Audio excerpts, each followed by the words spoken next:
In this demo, you're going to see how you can build a permissions-aware RAG tool that can be consumed by your agent, powered by StackOne.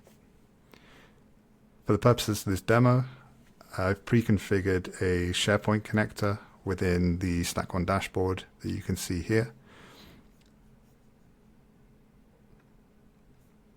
I've also configured 2 documents on SharePoint with different permissions for different users. So we have 2 maternity leave policy documents.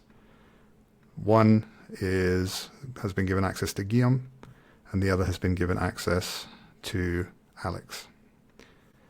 Alex has the US policy, Guillaume has the French policy. This is the demo environment I'm going to use in this session. This allows us to connect an agent and the back end of the RAG system. What this looks like is an integration is configured. This is how the system user would connect their SharePoint account, like so. This is powered by StackOne. And you have the agent configuration done here.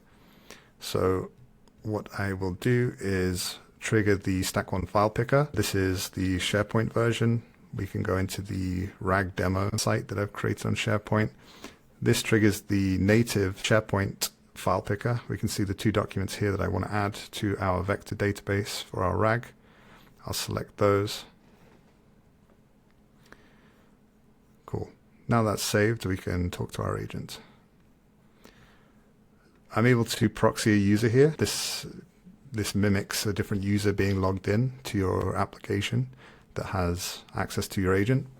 So if we use Alex as the first example and ask how many days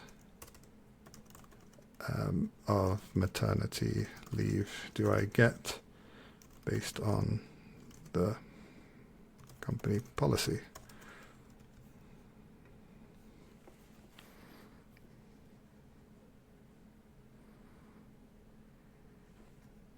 We can see the tool call here happening. This gets filled. We can see that it's looked up the US policy as the source, and we get the information about the policy here.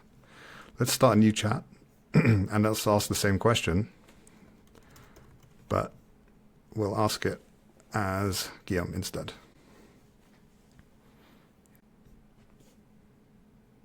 Cool. We can see that the system has determined the correct access rights. Guillaume has access to the French maternity leave policy and gets the correct information as shown here. We can do one more, and we can be Max, who is the admin of the SharePoint system, who has access to both files. So let's ask the same question again. In this case, we can see that both documents are part of the source, and the agent can differentiate between them. All right, that's it. Thank you very much.